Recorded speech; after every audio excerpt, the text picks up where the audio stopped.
ఇంత నీచానికి దిగజారుతాడా? 10 మందిలో అవమానించిన దానికి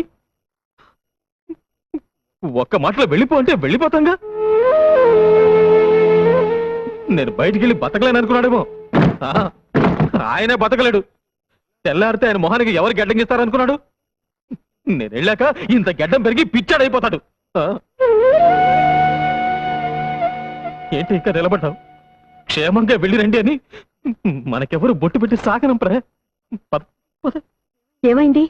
ఎక్కడికి వెళ్తున్నారు? తెలీదు పిన్ని. ఇంతకాలం ఆ ముసలాయన ప్రపంచం వరకు బతికాను. ఆయన పొలం వెళ్ళి రమ్మంటే వెళ్ళొచ్చాను, పట్నం వెళ్ళి రమ్మంటే వెళ్ళొచ్చాను. ఇప్పుడు నేను ఇంట్లోంచి వెళ్ళిపోవడం ఆయనకి కావాలి. అందుకే వెళ్ళిపోతున్నా.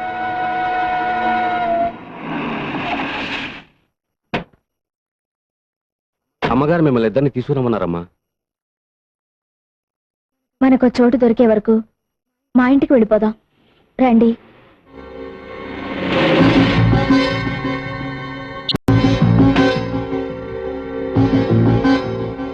కోడలి కోసం తన కొడుకునే దూరం చేసుకున్న ఆ తండ్రి మంచితనాన్ని అపార్థం చేసుకోకమ్మా.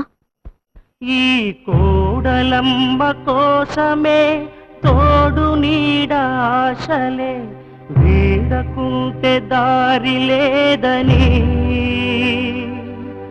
ఆ తూరు పిల్టి పొద్దు పడుపు పడమటిల్టి కళ్ళకుంటే ఎన్నెలమ్మ ఆడలేదని ఇది కన్నోళ్లకు కన్నీళ్లకు కడుపు కోత ఇంతేనని ఏదేమైనా ఇద్దరి ప్రేమ ఆదర్శం.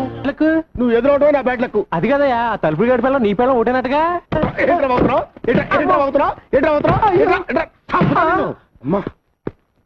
ఇదిగో 100 చేపతులు కట్టవా. నేను విన్నది నిజమేనా? ఎవరుగా ఎవరు చెప్పండి నీకు? 5 జన్మలుగా నీ పెళ్ళం తలుపులు గడి పెళ్ళం ఒకటేనట్టుగా. ఎవరు చెప్పాడా నీకు? ఈ జన్మలు కూడా నీకెందుకు చేపతులు కట్టమంటే? పిచ్చ పిచ్చగా ఉందా? చెప్పండి, అర్జెంట్ గా మీతో ప్రైవేట్ గా మాట్లాడు. ఆ విషయం కాదు కదా. నీకు నాకు ఒకటే పెళ్ళం అనే సినిమా మీరు మన థియేటర్లో వేసినప్పుడే నాకు డౌట్ వచ్చింది. చీలిపి ఆ తలుపులు గడి పెళ్ళాన్ని మీరు లేపుకొచ్చేట్టుగా. ఈ విషయం నీకు ఈ ఊళ్ళో వాళ్ళందరికీ ఎవరు చెప్పారా? అసలు నీకు నాకు బుద్ధి ఉందా? లేదు. నాకు బుద్ధి ఉంటే నిన్ను పాతేయకుండా నేనెట్టా ఊరుకుంటాను రా. ఈ విషయం తెలుసా నీకు? నాకు పెచ్చెక్కింది, నాకు పెచ్చెక్కింది. కూరగాయలతో స్నానం చేస్తా నీకు. నాకు పెచ్చెక్కింది, నాకు పెచ్చెక్కింది. నేను భరతనాట్యం చేస్తున్నాను, నాకు కూచిపూడి కూడా వచ్చు, నేను రోడ్డు మీద పరిగెడుతున్నాను. ఆహాహా ఓహోహో. అప్పిచ్చేదాకా మన చుట్టూ తిరిగాడు, ఇప్పుడు వసూలు చేసుకోవడానికి చెప్పులు అరిగేదాకా ఆడు చుట్టూ తిరగాల్సి వస్తుంది. ఈ తమ్మయ్య గాడు ఎక్కడున్నాడో కాబట్లేదయ్యా. ముందు బాబు, వాడికి 30,000 రూపాయలు అప్పించాను. నెల రోజుల నుంచి కనబట్టలేదు. కనపడి కాలి చేతులు ఎరగొడతాను. ఆడు ప్యాకాడికి డబ్బు తగిలేస్తే నాకెందుకంట? అప్పు తీసుకున్నాక ఇచ్చేయాలగా. ఇలా ఎంతకాలం తప్పించి తిరుగుతాడో నేను చూస్తాను. క్షమించండి. పర్లేదు పర్లేదు. ముందు తలిపేసాయి. అప్పులాలకు మొహం చూపించలేక కప్పలాగా ఎంతుకుంటూ వచ్చాను. అదే నేను మీ పొజిషన్లో ఉంటే ఓ 2 ఎకరాల పొలం అమ్మి పారేసి అప్పుల మొహాన్ని కొట్టేవాడిని. ఛా, ముష్టిది 2 ఎకరాలు అమ్మేసేవాడిని. నాకుంటే నేను అమ్మేసేవాడిని. ఛా, శత్రుశేషం రుణశేషం ఉండకూడదంటారు నాయన, అందుకే అమ్మే. ఆహా, అప్పుడే కళ్ళకు గంతలు కట్టుకుని పేకాడే లెవెల్కి ఎదిగామన్నమాట. వాడు కట్టుకోలేదండి బాబు. వాడి లుక్కు మా ముక్కల మీద పడితే మాట ఎక్కడ గల్లం తోతుందని మేమే బలవంతంగా కట్టాం.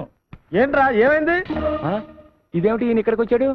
మా వారు పాపం పేకాట్లో 6 లక్షలకు పైగా మునిగిపోయారు. మీరే ఏదో రకంగా సహాయం చేయాలండి. ఎవరు? తమ్మేక మా ఊరు మాకు కావాల్సినాడు. ఒరే సర్వమంగళం ఒక 50,000 ఇవ్వరా. 50,000? ఏం చాలదా? అమ్మో నాకొద్దు. ఏ తీసుకుంటే తీర్చడం ఎలా? నీకు ఆస్తి ఉంది కదయ్యా. నాకు ఎక్కడిది? వేరే ఉంటున్నావుగా. మీ అన్నయ్య నీకేం ఆస్తి పంచలేదా? ఏంటి పంచాయతీ 13 ముక్కలు? ఆయన ఎప్పుడు ఎంత ఇస్తే అంతే. చూసారా, తమ్ముడిని అమాయకుని చేసి అన్న మొత్తం ఆస్తి కాదేశాడు అన్నమాట. చూడు, ఎలాగూ పంచలేదు కాబట్టి అందులో నీకు సర్వాధికారాలు ఉన్నాయి. మంచి రేట్ చూసి 2 ఎకరాలు అమ్మి పెడతాను. ధైర్యంగా ఉండు. ఆ ఖాళీ స్టాంప్ పేపర్ మీద సంతకం తీసుకో. అలాగేనండి. నిన్ను ఎక్కడ నిలబడతానో చూడు. నడి రోడ్డు మీద కాదు కదా. రత్నమా, ఏడి మీ ఆయన ఉంటే పిలు.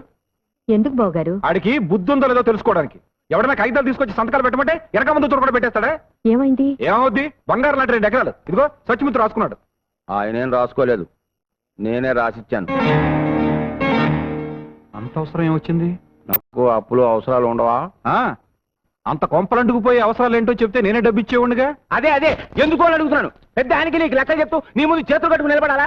నేనేం పసిపిల్లాని కాదు, నాకు పెళ్ళైంది, పెళ్లికి ఏదైనా కొడుకున్నాడు. ఆ మాటకు వస్తే ఈ ఆస్తిలో నాకు హక్కు ఉంది.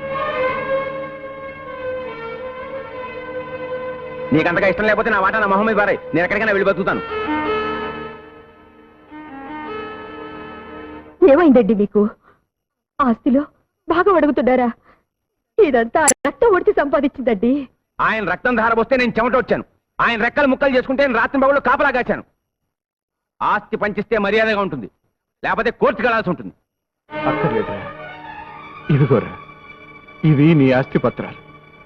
ఇవి ఇప్పుడు రాయించినవి కదరా, మీ ఇద్దరికి పెళ్లి చేసి పెట్టాని అప్పుడు ఆ రోజే రాయించాను. రే, కావాలంటే నా ఆస్తి మొత్తం రాసిచ్చేస్తాను, అంతేకాని నన్ను విడిచిపెట్టి దూరంగా వెళ్ళిపోతాను మాత్రం చెప్పొద్దురా. ఇప్పటికే కొడుకు దూరం ఎందుకే కుమిలిపోతున్నాను. మీరు కూడా నన్ను విడిచిపెట్టి వెళ్ళిపోతే నేను అనాథరైపోతాను. వద్దురా.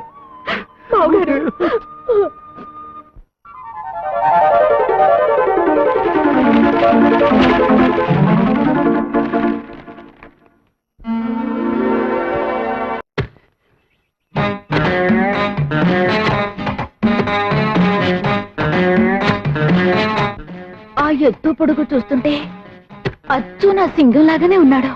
ఏంటి అలా చూస్తున్నారు? ఈ తోటంతా నువ్వే మెయింటైన్ చేస్తున్నావా? ఏ అసలు మా వంశమే తోటమాలి వంశం. అయ్యో కర్మ. నీ పేరేమిటి? సింగినాదం. అందరూ సింగం సింగం అంటారు. ఆ, సింగం. జయా, కాట్స్ ఆడడానికి టైం అవుతుంది కదా, అందుకే